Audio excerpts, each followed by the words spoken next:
If you have a problem coming up with a good composition for your drawing, this video might be for you. Trust me, it literally saved my In this video, I will discuss composition and share 3 important topics in order to have effective composition. Also, make sure to stick around till the end because I will show you an actual process using these techniques. But before we dive in, please give this video a thumbs up and hit the subscribe button. I'm aiming to get 10k subscribers by the end of the year. I know it's gonna be hard, but with your help, I'm one step closer to growing this channel and helping fellow artists overcome the same struggles. Anyways, enough of that. Let's get back to the video. Let's talk about composition. There are 2 types of composition I want to highlight in this video. First, layout composition. This is what most people think of when they hear composition, and it is what our teachers often teach us. Its purpose is to bring harmony and effectively portray an idea to the viewer through your illustration. One of the most iconic examples is the golden ratio. It is based on the Fibonacci sequence, which many see as the perfect balance of beauty. That's why these paintings feel so visually pleasing since they follow the same composition. Other popular compositions are the rule of thirds, the cross, L arrangement, and so much more. You can do your own research on this one since there's a lot of free tutorials out there on this topic available across the internet. The second type of composition is called shape composition. I don't know if this is the real term for this since it is not a highly talked topic and I rarely saw artists teach this technique. Shape composition is basically an arrangement of shapes into your canvas that would determine the overall composition of your illustration. I often see this in modern illustrators, especially artists who draw character illustrations. Take a look at this example from the artist named. As you can see, this artist basically uses simple shapes in order to determine the placement of elements in the canvas. It's a pretty effective way to create the harmony and also show interest to your illustrations. You can even combine these two in order to create even more interesting compositions. Now that we have learned more about composition, let's talk about the 3 very important topics that would level up your composition and storytelling. First, contrast.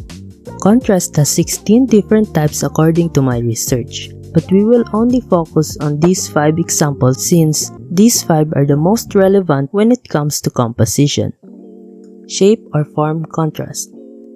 The difference between geometric and organic shape or flat versus 3D form. It creates visual interest and gets the viewer focused by pairing soft and sharp shapes or flat and detailed forms. Color contrast. It is the difference between colors, such as complementary colors or light versus dark tones. It makes elements stand out, add vibrancy, and set mood or emphasis in your composition. Value contrast. It is the difference between light and dark tones.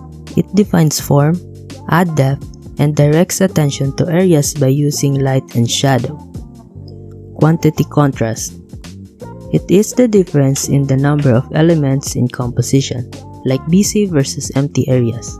It balances your composition, create focal point, and giving the viewer's eye a place to rest. Spatial contrast. It is the use of overlapping, size changes, and atmospheric effect to create depth. It adds 3D depth to 2D scene, making the composition feel more immersive and realistic. Shape hierarchy. If you have too many elements in your illustration, it would start to look chaotic. In order to still achieve a good harmony in your drawing, shape hierarchy is a great way to arrange your elements from the most important to least important.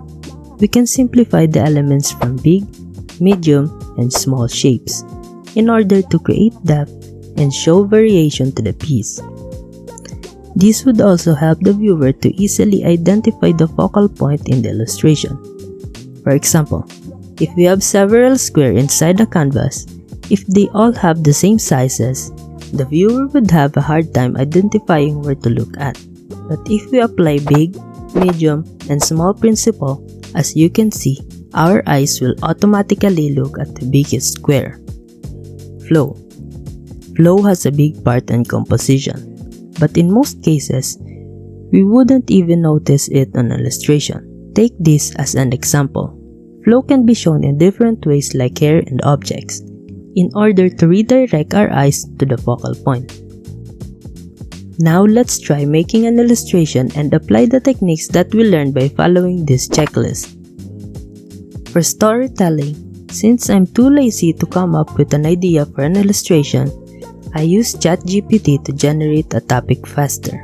And here's what ChatGPT gave me.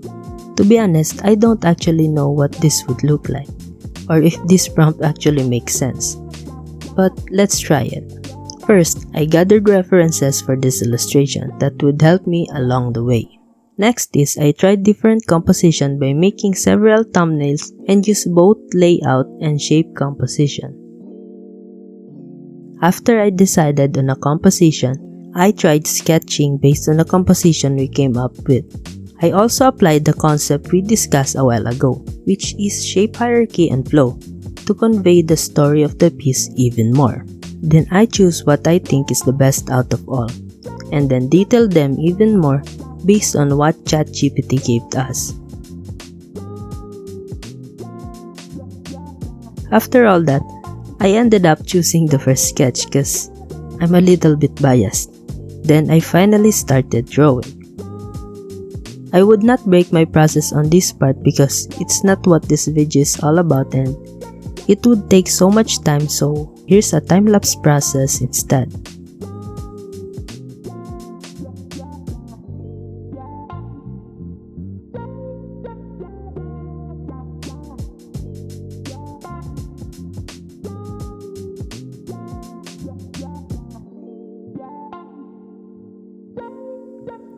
And here's the result.